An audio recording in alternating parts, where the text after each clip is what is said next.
আসসালামু আলাইকুম রহমতুল্লাহ। ষষ্ঠ শ্রেণীর প্রিয় শিক্ষার্থীরা কেমন আছো? সবাই আশা করি অনেক ভালো আছো। তোমাদের বাংলা বইয়ের 82 নম্বর পৃষ্ঠায় রয়েছে। তো আসমানি যে কবিতাটি দেওয়া আছে তোমাদের, এই আসমানি কবিতার হচ্ছে বহু নির্বাচনী প্রশ্ন দেওয়া আছে এবং তোমাদের 83 নম্বর পৃষ্ঠায় একটা সৃজনশীল প্রশ্ন দেওয়া আছে। তো এগুলো হচ্ছে আজকে আমরা উত্তরগুলো দেখব। তো শুরুতে দেখো বহু নির্বাচনী প্রশ্নের 1 নম্বর উত্তরটা, বুকের অর্থাৎ ক খানা হার কিসের সাক্ষী দেয়? অনাহারের। ক নাম্বারটা হবে, ঠিক আছে। আসমানির মুখে হাসি নেই কেন? আসমানির মুখে হাসি নেই কেন? দারিদ্রতার কারণে। খ নাম্বারটা হবে।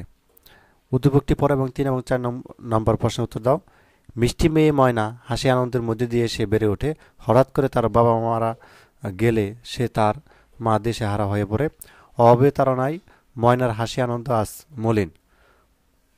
প্রথমটা দেখো, উদ্দীপকের ময়না ও আসমানি কবিতার আসমানির মিল রয়েছে, অর্থাৎ পরিণতিতে বিবেচনায় 1 এবং 2, তার মানে যে ক নাম্বারটা আনসার হবে, ঠিক আছে।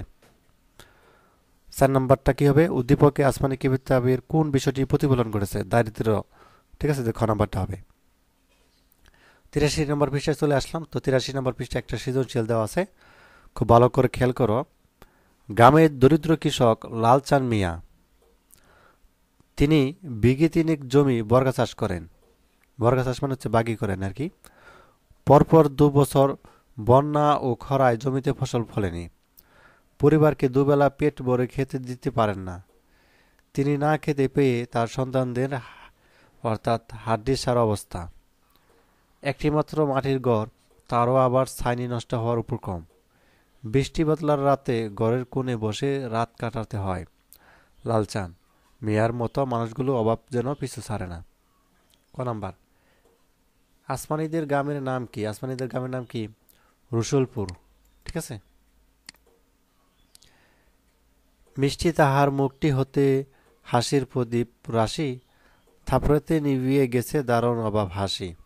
এই চরণ দুটি দ্বারা কি বোঝানো হয়েছে? চরণ দুটিতে আসমানের জীবনের কঠিন বাস্তবতা এবং তার অভাবের তীব্রতা ফুটে উঠেছে।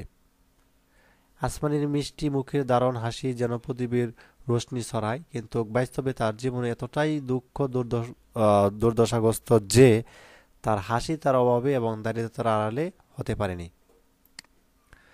গড়ামাটা দেখো, আসমানিদের গড়ের সাথে লালচাঁদ মিয়ার গড়টি সাদৃশ্য ব্যাখ্যা করো।